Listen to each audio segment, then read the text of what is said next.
Welcome back, coaches. Thanks, everybody, for tuning in to another episode, the Rising Coaches Podcast. Your hosts, Doug and Alan, here today.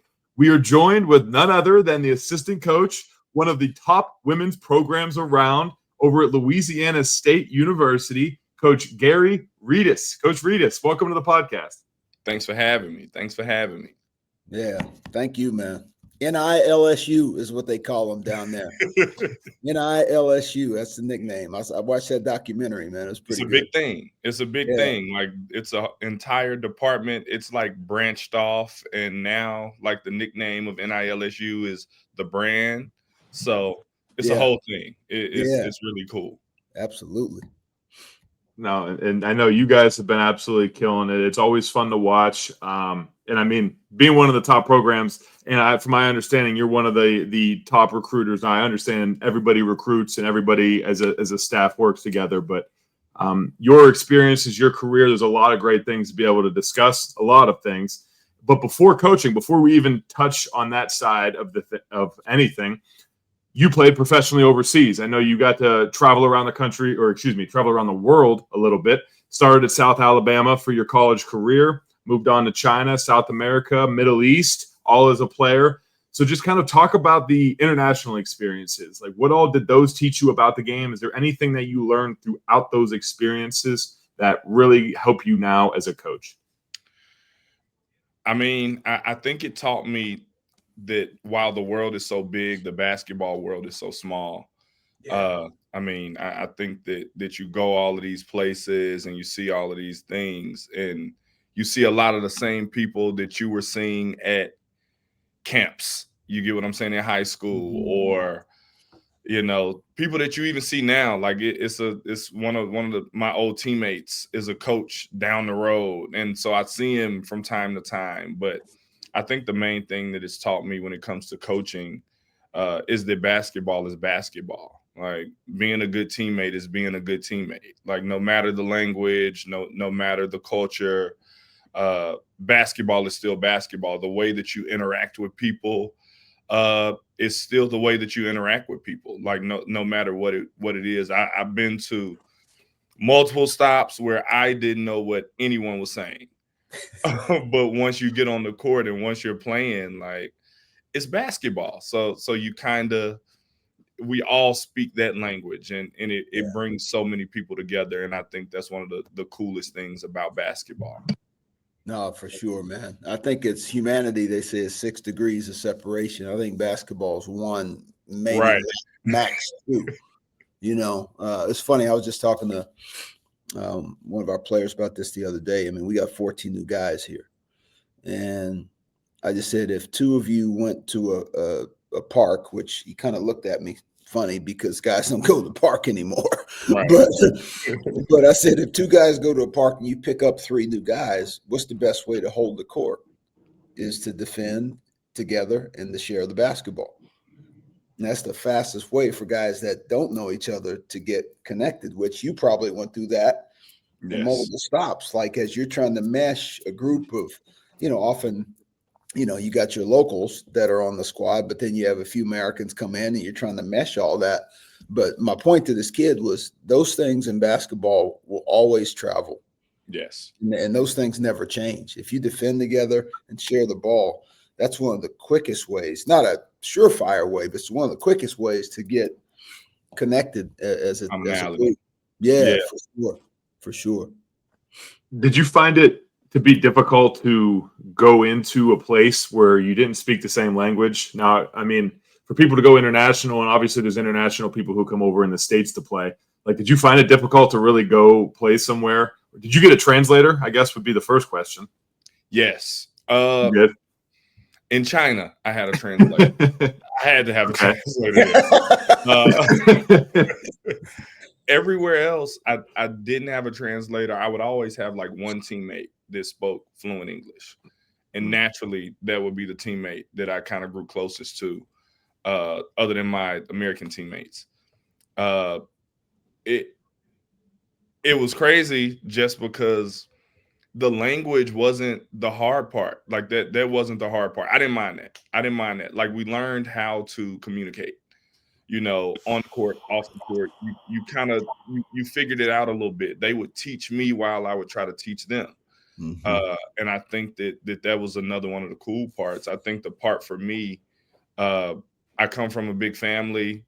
I'm from Alabama, so it was just being away. It was being away for so long, right? And the times being so different and being so dependent on things like Wi-Fi, you know, that could go out at any moment. And if your Wi-Fi goes out when you're playing ball overseas, you're stuck and you don't know what to do. Like, you are just sitting there and the days are very, very long. So I think that those were the things for me that were difficult. The basketball, like, kind of, I used to fully immerse myself in the culture. Whatever it was, like, whatever it is we're eating, whatever, like, the kind of traditions are, I used to do it. Like, I used to always feel like if I'm here, like, I want to see what it is to, like, be here. So that was never an issue for me. It was more the other stuff that left me kind of a little bit homesick. Yeah, I can see that. Yeah, typically those Asian seasons are long too. I mean, that's about it's almost a 10-month season, and about 9 months, I think. So, depending on how you work out your training camp situation, like, people try to push the training camp a little bit, try to stay home a couple extra weeks. Right. Right. Yeah, pretty long season. Yeah, for sure. But no, one thing you said is really important. And I think coaches should probably encourage guys, if they do have guys that are going to be playing in Europe or Asia or wherever it may be, you do have to jump in, because that could actually lead to, obviously, if you're talented enough, that's one thing, but that again just kind of ingratiates you to the team that picks you up, and that may lead to getting re-signed. Just because this is a guy that, not only is a good player, that's great, good person, but he's also kind of thrown himself into our he's around town passing T-shirts out. I had teammates who never, or rarely, I'll say rarely, they didn't want to eat the food, and they didn't want to, like, when I was playing in the Middle East, we used to eat in, like, a circle. We used to sit on the ground and eat in a circle, and we used to all, like, eat with our hands. And I would have teammates who would be like, "I'm not doing that. No." Right. And they hated him. Like, they hated him, but not because of anything basketball related, but because they felt like he was looking down on them and looking down on their culture. And that's something that I never really wanted to do. Yeah. I wanted my teammates to, I'm a relationship guy. And that's even while I was playing. So I think that's one thing that I always wanted my teammates to know, was that, I appreciated them welcoming me, to their culture and in their space. Yeah, no doubt. That's a big deal. That's a person's way of life, especially, hey, like, for your instance, you're committing to it. And what it's telling them is, I'll do whatever. And maybe you didn't like it. Like, I'm not going to speak for you, but maybe you don't like it. At least try it, and then, give them a chance. See, right? If the roles were flipped, you'd want them to at least try it. You bring them out to some high-end steak shop, and they're like, "Yeah, I hate this. I don't want this." You're like, "What? How?" Right. I don't know what good American food you bring them to, other than, like, maybe some quick fast food place around here, but no, I love that, because it definitely relates into basketball too, in a perspective of, go out there. You really got to be able to commit to everybody, have everybody be one ultimately. And when you got those loose links, that's when things start to kind of break apart. Yes. But on that, like, as I mentioned early on, I mean, I know you have a heavy recruiting background. I know a lot of people give high praises for you for that specifically. And again, obviously all coaches on your staff, I'm sure, have hands in on that, but from you prior to, I know you recruited mid-major, you recruited high major, and you've kind of seen different realms of recruiting. Are there some differences that you have noticed, like recruiting from one level to the next, like the mid-major to a high major? Is there anything that maybe you have seen? There are differences, but I think there are more things alike than there are different. I recruit to people. Like I recruit to people. I think as you go higher up in level, especially now, I think you deal with NIL, and you're dealing with agents, and you're dealing with, coaches everywhere. But I recruit to people. Like I recruit to people. I form relationships, and you know, I attack that the only way that I know how to attack it. And I don't think that recruiting should be transactional. And I think that there are some, recruitments that are a little bit more transactional than others. But, I think it's becoming a little cliche, but I really do believe in transformational recruiting. Like that's what I believe in. That's what I do. I believe that if you really get to know me and I really get to know you and I really teach you about, LSU, or the other stops that I've been, I think that it can really become a fun experience. Like I think that recruiting should be fun. I don't want to get on the phone with you and talk about, what did you do today? How was school? What did you eat at lunch? Like I know the very standard recruiting Yeah. conversations. Yep. And I don't do that. I don't do that. I get on the phone and I try to learn about you. I hate to say that I don't care about the same things that other people care about, because I think that coaches, we care about the same stuff. Like we care about who you are, what you got going on, like what are you doing? Did you practice? Like I get that, but I think it's how you approach it. And mid-major, high major, Division II, I've always been a guy who has just kind of jumped into it and really tried to build a relationship. Again, I'm a relationship guy. And that's whether I'm coaching, developing, recruiting, playing, like that's who I am, and that's kind of what my personality is. So yes, there are some differences, but once you get to this level, I mean, everybody has, great gyms and cool gear and, and those types of things. So I think that it's the people. Like it's always the people for me. So, I literally want to know everybody in your circle. Like I get to know everybody. I want to know your parents. I want to know your trainer. I want to know your high school coach, AAU coach, the cool cousin that you talk to, your uncle that you depend on, for, guidance.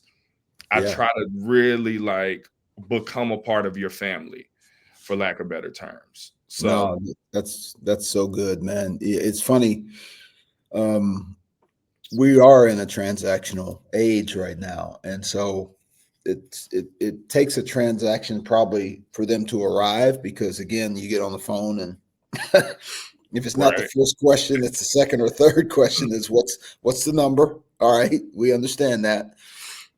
But I think once you get them in the building, that is where I think what you're saying, even like we have to, as coaches, double down on that. Yeah. Like that you literally have to go, 2-to-1 mentorship versus X's and O's. Yes. Relationships versus X and O. It's literally got to be 2-to-1. Yes. And they have to feel that. They have to feel that, and that's like you said, that's like brushing teeth and shaving, man. That has got to And be I think it's tough for them everyday to deal. feel it if you haven't built that kind of groundwork There and you go. the foundation. You get what I'm saying? Absolutely. They have to coming into it.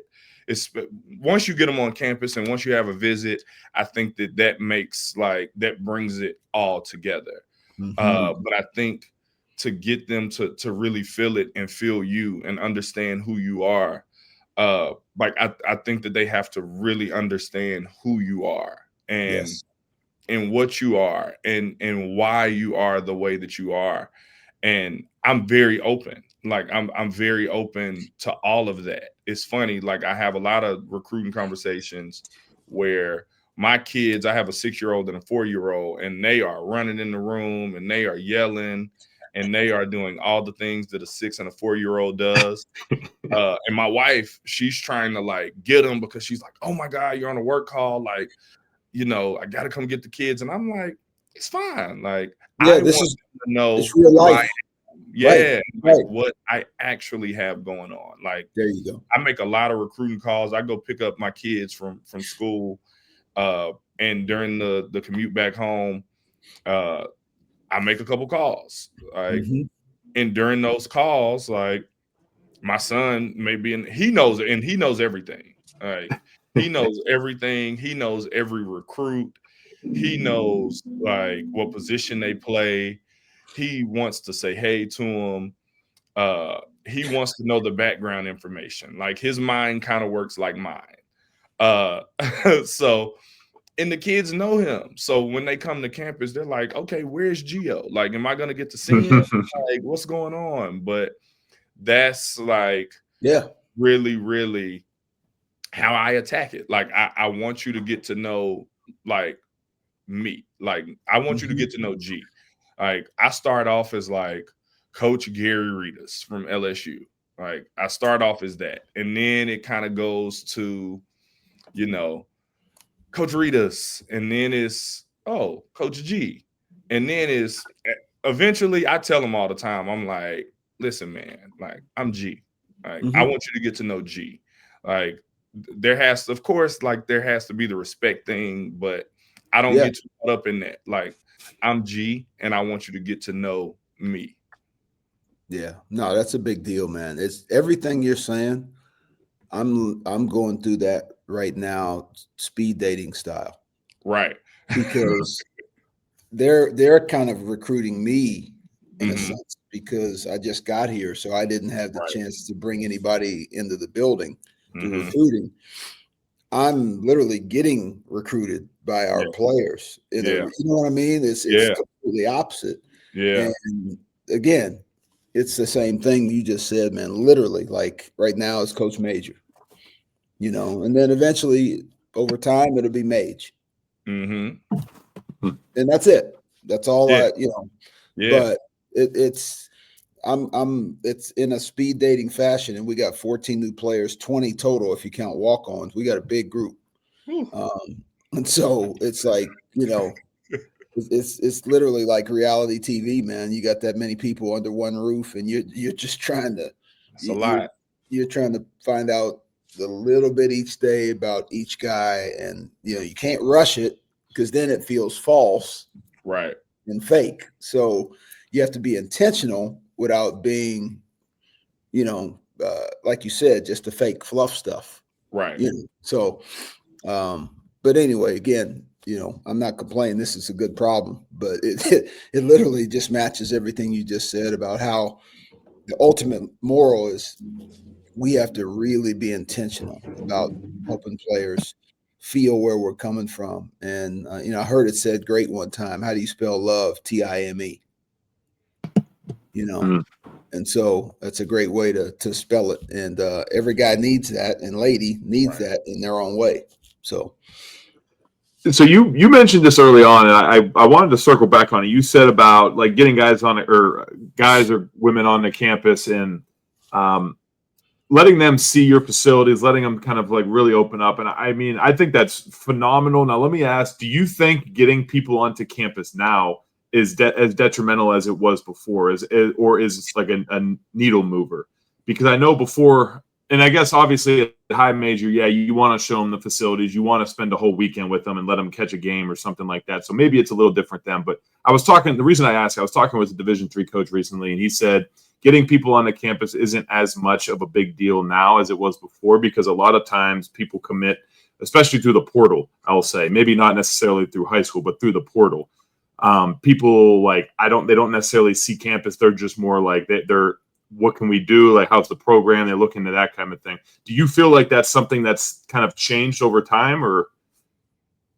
For the portal, for sure. I mean, I think that you have, for us, like you have these young ladies who have either they've played here, or they've seen us on TV, or they've seen us on social media, or whatever it is, and it's like, oh yeah, I do want to come there. Like, I don't really need to visit. They may commit, and then they may be like, well, can I come up there for a 12-hour visit? You get what I'm saying? Like, I think that where visits used to be, 72 hours, 48 hours, you get them on campus for a transfer portal visit, and it's now 12 hours. Like, they spend 6 hours with you. So in that sense, yes, I think for high school kids, they feel like they have to get on campus. I don't know if they necessarily want to. I think that they just want to meet you in person. Like, no matter where they meet you, it just happens to be on your campus that they have to take the visit. But I think that if they could take the visit to the Starbucks 30 minutes away, and if they just met you, I think that they would be fine. But I think for us, it's important because we have a very unique culture here at LSU. So I think that we prefer, getting them on campus. And it's changed in a sense of everybody used to want like the last visit, right? Just because they want it to be the last thing on your mind. But I think that now our approach is we just want to get you on campus. We just want to make sure that you get here, like whether it's first, second, third, fourth, whatever. We just want to get you here. So I think that with high school players, I think that they want to get on campus, but I think that they want to get on campus because they feel like they're supposed to. With transfers, they're older. They've kind of gone through it. Most of them you've recruited before anyway. So I don't know if it's as important for them. And again, like, I think that now you've run into, especially kind of with the NIL era, it's like, all right, we got this for you. Commit now and like visit later. And you got people who'll be like, oh, okay, like, great, yes, let's do it. But no, that's a good point. I think that it's a little bit different. I think they still feel like they're supposed to go through the process of it all. And a part of that process is, coming to campus. I think high school parents are part of that nudge as well. There you go. Transfer parents, it's a little different. They'll kind of like, maybe they'll be involved, but maybe they'll kind of let the kid. But not really. Because it's probably 75% decision on the kid. Yes. If that's what you want to do, hey, we're with you. We get it. But I think that initial, like you said, high school, and I think high school parents. It's a lot. You really have to recruit these high school parents. And moms, like, where's she living? Where am I sending my child to? Where's she eating? They want to know. They want to know. They want to see it all. And then they want to get the mom and dad antenna, especially the mom antenna out, and like, are these people registering with me? Am I vibing with them? Yes. I want to leave because that's still a little bundle. She might be 17 and 6'3", but that's still a little bundle that she's handing over like that. For sure. She'll be that way till she's 60, in the mom's mind. But so I think that nudge with the high school parents is a big deal in terms of visiting. And the kids are like, okay, yeah, all right, if we have to go, I'll go, Right. So this was another question that kind of came. This one I thought of, and I had to ask you, with a strong recruiting background, just the recruiting cycle. Okay, this was something I asked somebody recently because it was just something new essentially to me. But like, in terms of how many names there are on a list. So obviously, once the recruiting cycle starts, you have a plethora of names, I'm sure, right? Like hundreds and hundreds. And now that's against all of the coaches, right? And then you obviously narrow down who wants what. You're looking for certain, at least for Division III, we're looking for major wise, and then like what do you want to study? We don't have that. Okay, well, we'll take you off. You want to get in engineering? We don't have that. So your list narrows down. But how do you really narrow that down and start to figure out? We'll say you narrow down to like the top, I don't know, maybe 50 or 30. I don't know, whatever you guys do. How do you narrow that down to find like your best fits for a program? I'm looking at my recruiting board. Sorry. He's cheating, man. These dudes cheating over here.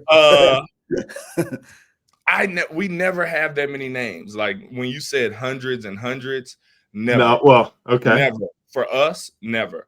And honestly, for me, never. I can't do it. I can't be me with that many kids. You get what I'm saying? So I think for us, like, again, I'm a relationship guy. And because I'm a relationship guy, I have to, there are as many kids on the board that I feel like I can start to forge a relationship with. That's how many we have on the board. So where right now we're kind of getting into 2027. Mm-hmm. And to start off on 2027, we probably had 30 names. 30, maybe, tops to start off. You have early conversations with them. You see who you get in the class before, so you kind of see what you need going into the next class. Mm-hmm. Because if you get, for us, if you get we signed the #1 recruiting class in 2025, right? We signed a combo guard, a wing, a forward, and then maybe like a combo forward, like a 3-4. So the next class, everybody's telling all of the wings, oh, don't go there because you're not going to get to play. You get what I'm saying? Oh, yeah. So what we're trying to get, we start off trying to maybe get 4 or 5. And that 4 or 5 turns into, well, maybe we can get 2 or 3. I think 2 or 3 may be the number. And then if we have to kind of fill in the gaps, we can use the portal for it. So that list, same thing for, I say all that because same thing for 2027. Mm-hmm. Right now we're looking at it and we're like, okay, we have 2 that'll be leaving. We'll probably need to bring in 3, maybe 4, but probably 3.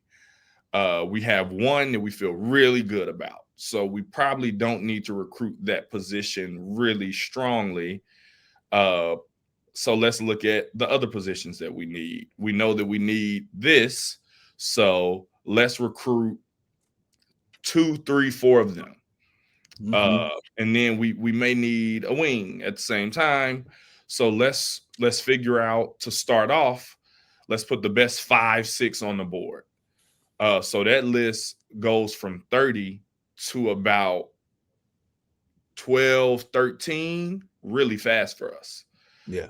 Now you go throughout the school year and, you get back in AAU season and you may add 7 names to your board in the spring, summer.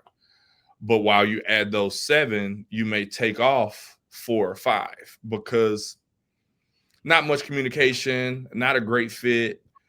And I feel like I'm like nerding us out a little bit, but like this is how my mind works, especially 100%. With recruiting. So it'll dwindle down to, by the time we're starting the next school year, we're probably at 10, 11 names, tops.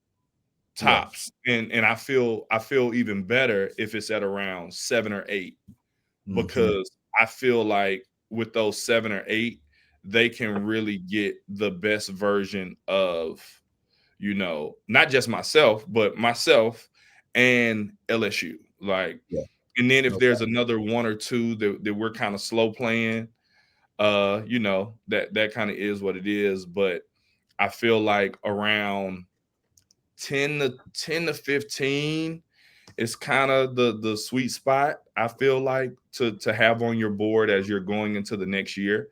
And also now money plays a part in it. Mm-hmm. Money plays a part into it. So where we maybe used to have, these 7 on the board, you can't afford those. You can't afford one of the 7. Go broke. That's right. You know what I'm saying? Yeah. So now you may have to broaden the board a little bit while you're cutting. Figure out which one you have a really good chance with, and then pick from some of those that you may have removed early on. It's changing in that way. Like recruiting is changing in that way, because you can, but it's it's gonna be very rare. But you're not really gonna go be able to get the number 1 kid in the country, the number 3 kid in the country, the number 4 kid in the country, because all of those kids feel like the number 1 player in the country. And to get the number 1 player in the country, you're going to have to pay a lot of money to get those kids. And you're not gonna, if it's a kid who you get earlier, who just wants to come to your school, that's one thing. But usually, like, there's these kids, they may have a dream school, but their dream school now is, you know, the one that they just saw, you know, have a kid who played on their AAU team. They just went there. So it's not, you know, so much ever since I was 6, 7 years old. Oh, I just did the thing that the kids are doing, and I did it on accident. The 6, 7, I don't know. Right. Since they were really young, they're not wanting to go to this school. Like, it's one thing if they are from Louisiana and they grew up wearing the purple and gold their entire life. But if it's a kid from Indiana, like, who didn't grow up wanting to be a Hoosier, like, it's kind of a free for all. Like, and if they didn't want to go to, you know the schools that they grew up wanting, if they didn't want to go to UConn their entire life or South Carolina their entire life, now it's just kind of, you're just recruiting them, and you're going through the process. And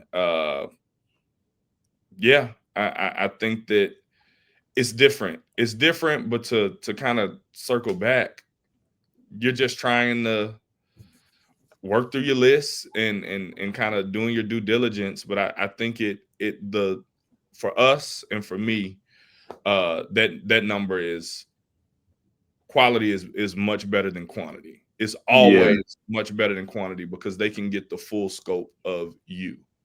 Yeah. Well, when I say like hundreds too, I mean, I have it pulled up actually, and I always have it. I'm looking, we got about 150 right now. Now, that being said, what we're trying to do is also, as a Division III program, trying to, go out and find, if we can steal a Division I guy, which is very unlikely, but obviously not a lot of Division Is are recruiting high school kids as much, right? They're maybe hitting the portals more. So we shoot high and then let them trickle down. I mean, we've already lost a handful of them because engineering or this degree or that degree that we don't have. So I guess it all depends on that point too, is to, like, your program, it's a lot more of a well-established running program and one of the top nations, one of the top in the nation. Obviously, it's a little bit different at a lower tier level. Yeah. You know what I like about the women's game is that you have a little bit of a chance to you still have to battle the portal in terms of retention, but you don't have to battle the pro game in terms of retention. Yes, that's true. So, you kind of have a one-headed monster to deal with. Yeah. And so, you know that if somebody's really talented and they enjoy being there, you pretty much are going to have them for 3 years. Mm-hmm. And so that when you're sitting in your meetings and you're going by position and you're kind of doing your depth charts and stuff, you can pretty much kind of guess, like, all right, barring anything crazy, what you're going to have. So-and-so's coming back. Yeah, exactly. Yeah, exactly. Moving forward. Yeah. Yeah. So, but I love that, because that does allow for you to at least have some sense of, like, all right, yeah, roster stability, and you bring in kids that are kind of your freshmen. This is a cornerstone kid that we got to build around. You can actually build around them. Yes.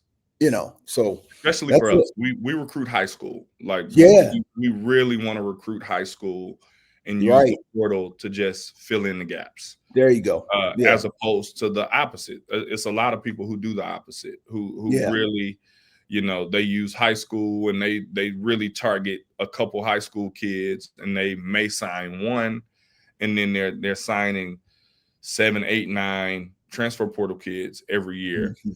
It's a lot of work. That's a No, lot I'm of work. telling you, We no really doubt. prefer to like get a kid and be able to like establish their foundation and kind of Yes. build their foundation. That really works for us.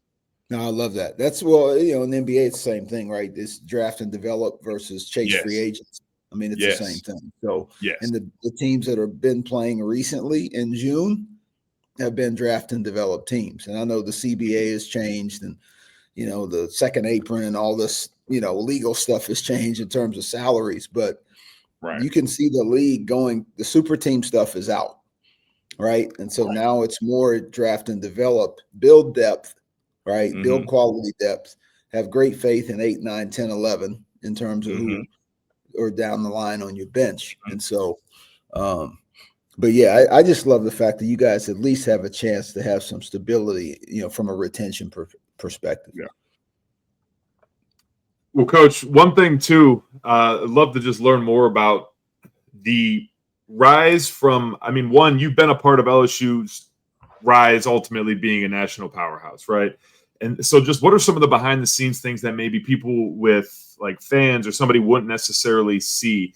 And not only just the program, but also like Coach Mulkey, right? Being the coach that she is, talk about just some of the things that make her so unique as a coach, as well as just make LSU so unique as a school and program. I think the main thing that makes this place, kind of what it is, and I'm sure I wasn't there, but I am 99.9% sure that it was the same thing at Baylor. It's the details. And we always talk about the dominance being in the details. And I think for Coach Mulkey, everything is so detailed. Oh man, the practice plan, what we do every single day when we travel, the game day routine, everything. Like everyone knows exactly what they're doing, and you figure it out really quick.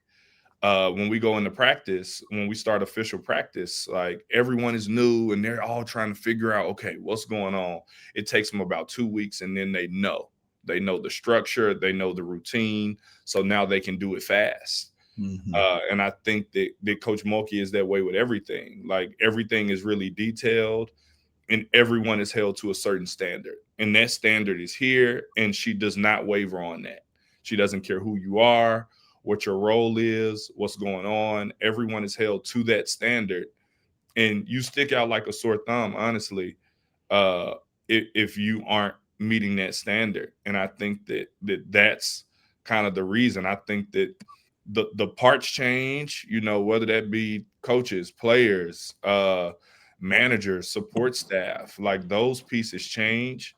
But the expectation doesn't. The expectation is the expectation. And I think for us, that's kind of just what it is. Everyone has their role, and she clearly defines everyone's role, especially with us on the staff. And you're expected to do your job.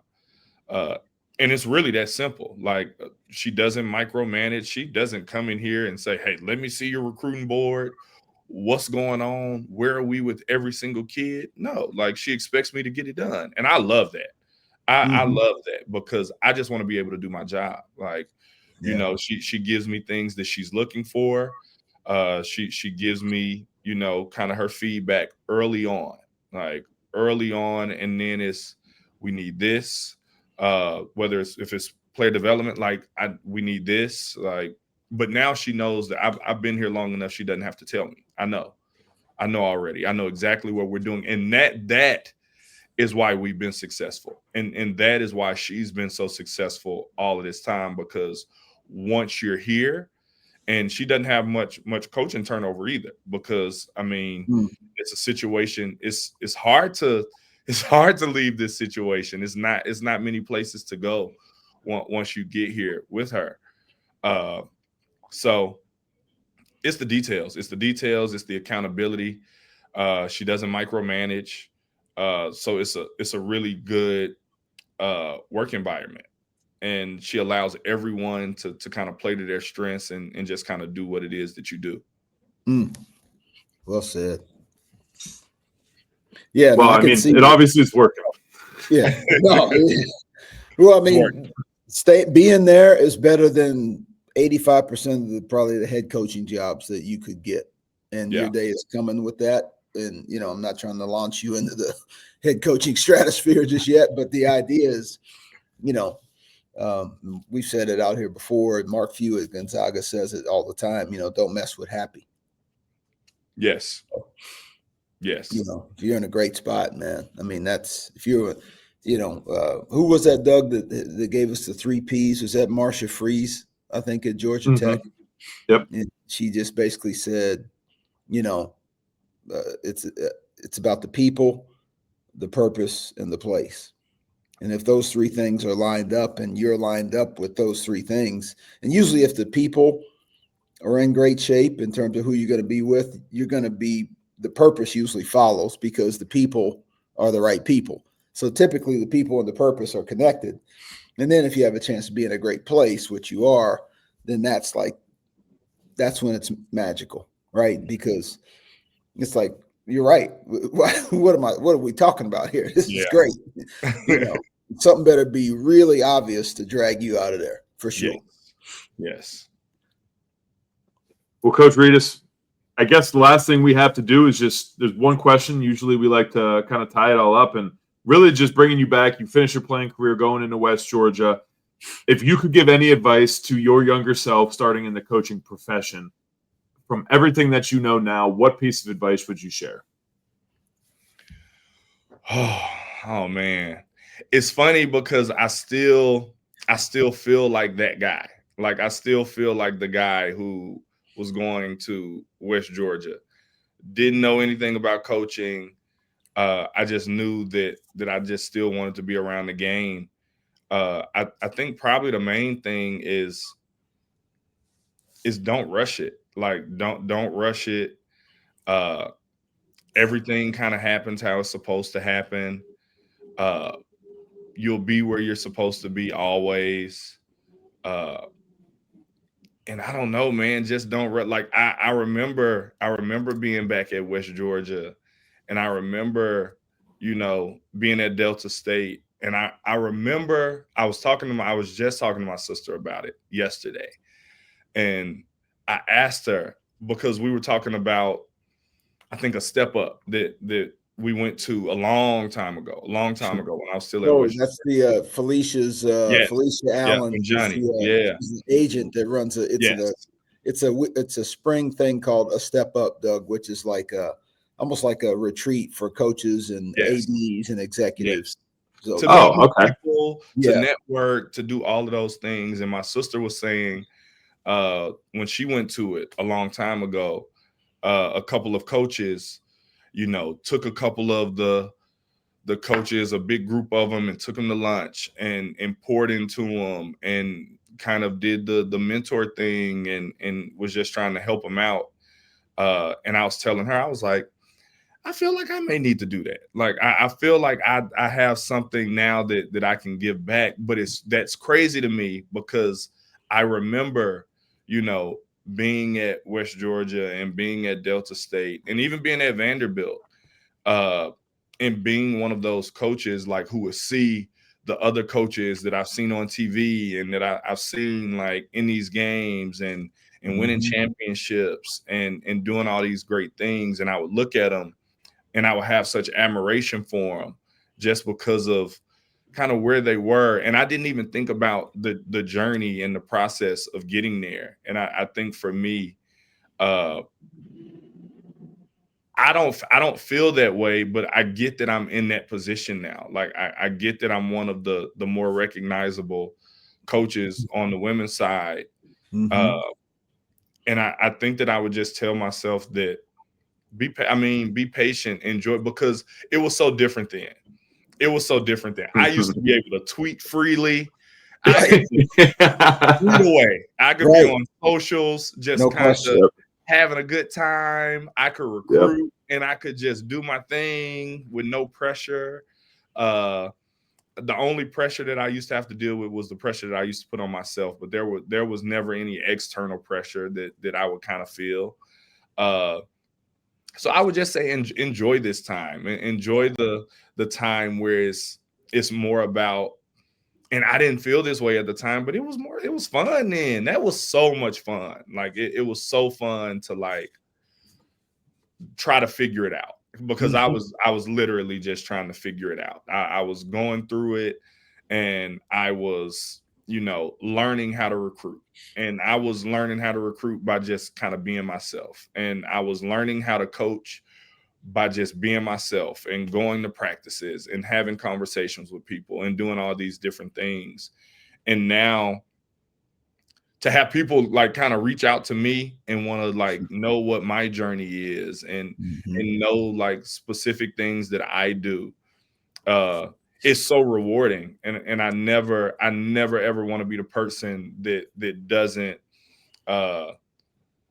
make sure that people know that I appreciate that, because that's so cool to me. Like that is so cool to me that people even care about what it is that I have going on. But I know that also comes with a responsibility, and I never ever want to be the guy who kind of takes the position that I'm in for granted.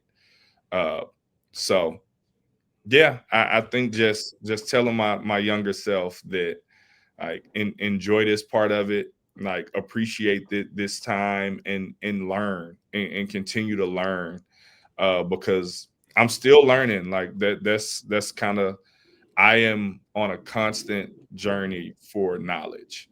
And being able to be here with not only Kim Mulkey but Bob Starkey, I feel like I'm getting fulfilled every single day, just because I'm learning so much, and just because they're teaching me so much. So I would ask more questions, continue to ask questions, continue to go to these clinics, continue to do all the things and take all of the steps that you need to take to be able to be the coach that you want to be one day. Oh man, that's great, man. Honestly,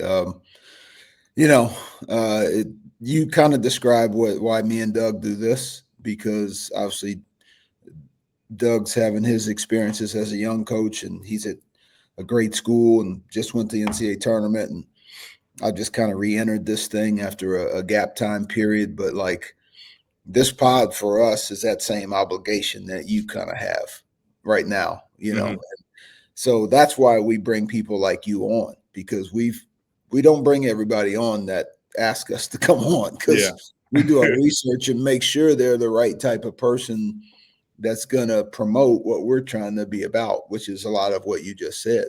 And some people call it cliche, what you said, and, staying in the moment, be where your feet are, be patient.